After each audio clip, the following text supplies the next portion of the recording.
السلام علیکم۔ کراچی والے تیار ہو جائیں، گیس کی بدترین لوڈ شیڈنگ۔ اب دن میں کتنے گھنٹے گیس ملے گی؟ بڑی خبر آ گئی۔ کیا آپ حالات حاضرہ سے آگاہی حاصل کرنا چاہتے ہیں؟ خبر کے پیچھے چھپے اصل حقائق جاننا چاہتے ہیں تو ابھی سبسکرائب کیجئے جلمل پاکستان کو اور ساتھ ہی گھنٹی کے نشان پر کلک کر دیں۔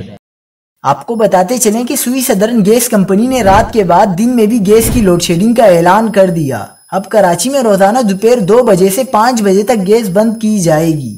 کراچی میں ایک بار پھر گیس لوڈ شیڈنگ میں اضافہ ہو گیا۔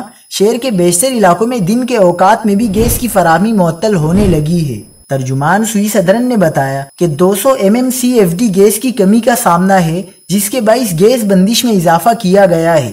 اب روزانہ دوپہر 2 سے 5 بجے تک بھی گیس بند رہے گی۔ شہر قائد میں پہلے ہی رات 11 سے صبح 7 بجے تک گیس کی لوڈ شیڈنگ جاری ہے۔ شہری مجموعی طور پر 11 گھنٹے تک گیس کی فراہمی سے محروم رہیں گے۔ گیس لوڈ شیڈنگ میں اضافے کے باعث گھریلو خواتین، ہوٹل اور پکوان ہاؤس کے مالکان سمیت دیگر شہریوں کو شدید مشکلات کا سامنا ہے۔